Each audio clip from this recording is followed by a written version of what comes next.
పూజలు చేసేవారికే కష్టాలు వస్తాయని అందరూ అనుకుంటూ ఉంటారు కదా. ఆ వివరాలన్నీ ఈ వీడియోలో వివరిస్తాను. ఈ వీడియో పూర్తి వరకు చూసి ఒక లైక్ చేయండి. అందరికీ నమస్కారం. పూజలు ఎక్కువ చేసే వారికి చాలా కష్టాలు వస్తాయని చాలామంది అనుకుంటూ ఉంటారు కదా. ఎక్కువ పూజలు చేసేవారికే, అలాగే నిత్యం భగవంతుని ఆరాధించే వారికే కష్టాలు వస్తాయని, అసలు ఏమీ చేయని వారికి, పాపాలు చేసేవారికి అంతా మంచిగా జరుగుతుంటుందని అనుకుంటూ ఉంటారు. అయితే ఒకరోజు ఒక భక్తుడు శ్రీ మహావిష్ణువు వద్దకు వెళ్ళి, స్వామి, ఎక్కువ పూజలు చేసి నిత్యం మీ నామస్మరణ చేసేవారికి దుఃఖాన్ని ఇస్తున్నారు.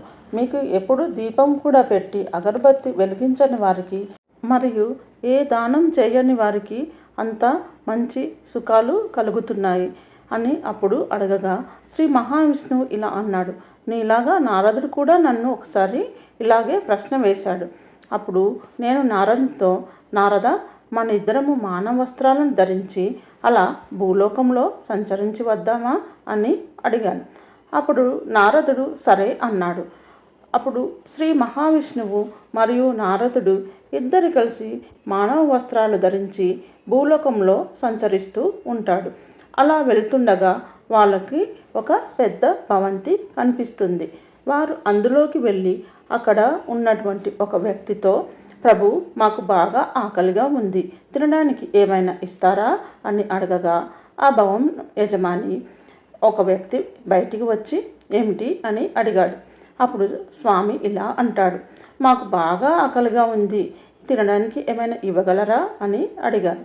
దానికి ఆ వ్యక్తి, బాబు, నీ సొమ్ము ఇక్కడ ఏమైనా దాచారా? ఇవ్వండి అని అడుగుతున్నావు, ఇక్కడ నుండి తక్షణమే వెళ్ళండి అని అంటాడు. అయ్యా, మేము యాచకులం, భిక్ష అడుగుతున్నాము, దయచేసి మాకు కొంచెం సహాయం చేయండి అని మళ్ళీ అడుగుతారు. అప్పుడు ఆ వ్యక్తి కోపంతో, ఇప్పుడే చెప్పా కదా, ఇక్కడ ఏమీ లేదు, తక్షణమే ఇక్కడ నుండి వెళ్ళండి అని బయటికి గెంటివేశాడు. అది చూసిన నారదుడు, స్వామి, ఇతడు మనల్ని ఇంత అవమానం చేశాడు, అయినా కూడా మీకు అతని మీద కోపం రాలేదు, అతన్ని మీరు ఏమీ అనలేదు, వెంటనే అతన్ని శపించండి అని కోరాడు. అప్పుడు శ్రీ మహావిష్ణువు తన 2 చేతులను పైకెత్తి ఆ ఇంటి వైపు చూస్తూ, నీకు 4 వైపులా నుంచి ధనం కావాలి, నీవు అపారంగా ఇంకా వృద్ధి చెందాలి, మీ ఇంట్లో సిరి సంపదలు పెరగాలి అని వరం ఇచ్చాడు. అప్పుడు నారద మహర్షి, ఆ ధనికుడు మనల్ని ఇంతగా అవమానించి పంపితే మీరు అతన్ని వృద్ధి చెందాలి అని వరం ఇస్తారా? ఇదేమిటి స్వామి అని అడిగారు. దానికి స్వామి, చెప్తాను పద నారద అంటాడు. అలా వారు కొంత ముందుకు వెళ్తుండగా ఒక పూరి గుడిసె కనిపించింది. అక్కడ ఒక ముసలావిడ కూర్చొని ఉంది. అక్కడికి వెళ్ళి, మాతా భిక్షాం అని అడుగుతారు. తల్లి, మాకు ఆకలిగా ఉందమ్మా, తినడానికి ఏమైనా పెట్టమ్మా అని అడుగుతారు.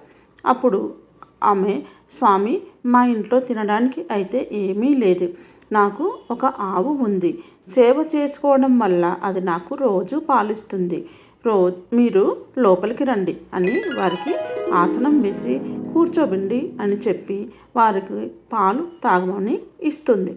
అప్పుడు నారదుల వారు, స్వామి, ఎంత మంచి తల్లి, మనకు ఆసనం వేసి కూర్చోబెట్టి తనకున్న కొద్ది దాంట్లో మన ఆకలి తీర్చాలి అని అనుకుంది. ఆ పాలను ఇచ్చింది. కానీ ఆ ధనవంతుడు చూసారా, మనల్ని మాత్రం తిట్టి పంపాడు. ఈ తల్లికి మంచి ఆశీర్వాదం ఇవ్వండి అని అడగగా, అప్పుడు స్వామి తన 2 చేతులతో నీ ఆవు చనిపోవాలని దీవించాడు. అప్పుడు నారదుడు అంటున్నాడు, ప్రభు, నీ స్వరూపం నాకు నచ్చట్లేదు, అతడు మిమ్మల్ని అవమానిస్తే అతనికేమో ఇంకా ధనం వృద్ధి చెందాలి అని దీవించారు. ఈ తల్లి తన దగ్గర ఉన్న పాలను మనకు ఇచ్చి ఆకలి తీరిస్తే ఆవు చనిపోవాలని దీవిస్తారా అని అంటాడు. అప్పుడు శ్రీ మహావిష్ణువు, నారద, నువ్వు నా లీలలను అర్థం చేసుకోలేదు అని అంటాడు. స్వామి, నీ లీల ఏమిటో నాకైతే అర్థం కావడం లేదు, మీరే చెప్పండి స్వామి అని నారదుడు అనగానే దానికి శ్రీ మహావిష్ణువు ఇలా చెప్తాడు. ఆ ముసలావిడ రోజు నా నామస్మరణ చేస్తుంది, నిత్యం నన్ను తలుస్తూనే ఉంటుంది, తన ఇంట్లో ఉన్న ఆవు మీద చాలా ప్రేమ పెంచుకుంది, తన మనసు దాని మీదే ఉంది, ఆమె నన్ను చేరే సమయం త్వరలోనే ఉంది. చనిపోయే సమయంలో ఆవు గురించి బాధపడుతూ ఉంటుంది. నేను చనిపోయాక నా ఆవు ఏమైపోతుందో అని ఆవు గురించి ఆలోచిస్తూ చనిపోతే భగవంతుని దగ్గరికి రాలేదు. ఆమె నన్ను చేరుకోలేదు. అందుకనే నేను ఆవిడ చనిపోకముందే ఆవును చనిపోవాలని చెప్పాను అని శ్రీ మహావిష్ణువు అంటాడు. దానికి నారదుడు, సరే స్వామి, ఇదైతే నాకు అర్థమైంది. మరి ఆ ధనికునికి ఎందుకు అంత ధనం రావాలి అని వరం ఇచ్చారు అని అడగా, దానికి మహావిష్ణువు, అతనికి ధనం పైన చాలా వ్యామోహం ఉంది, అందుకే అతనికి లక్ష్మీ వృద్ధి చెందాలని ఆశీర్వాదం ఇచ్చాను. ఆ ధనాన్ని మూటలు మూటలుగా కట్టి అతను మరణిస్తాడు. ఆ డబ్బు యొక్క ధ్యాసలోనే, ఆ డబ్బు మీద ప్రేమతోనే, ఆ డబ్బు మీద ప్రీతితోనే, ఆ డబ్బు యొక్క ఆలోచనతోనే అతడు మరణిస్తాడు. అతడు చనిపోయాక ఒక పాములాగా జన్మించి అతని సంపద దగ్గరనే కాపలా ఉంటాడు. అతను తన ఆత్మ తన సంపదను చుట్టూ తిరుగుతూనే ఉంటుంది. అతడు ఎప్పుడూ భగవంతుణ్ణి చేరుకోలేడు అని మహావిష్ణువు నారదునితో చెప్తాడు. అందుకే ఏది ఎవరికి ఎప్పుడు ఎలా ఇవ్వాలో నాకు బాగా తెలుసు అని విష్ణువు నారదునికి వివరిస్తాడు. మనం ఇప్పుడు ఉన్న జీవితాన్ని గురించి ఆలోచిస్తాం, కానీ మన భవిష్యత్ అనేది భగవంతునికే తెలుసు. అది భగవంతుని నిర్ణయం కాబట్టి ఎన్ని కష్టాలు వచ్చినా భగవంతుణ్ణి నిందించకుండా, భగవంతుని విడవకుండా సదా దైవనామ స్మరణతో మంచి పనులు చేస్తూ ముందుకు సాగడం వలన మనకు ఎంత కష్టం వచ్చినా సరే ఆ భగవంతుణ్ణి మనసారా భక్తితో ఆరాధిస్తే ఎప్పటికీ మన వెంటే భగవంతుడు ఉంటాడు.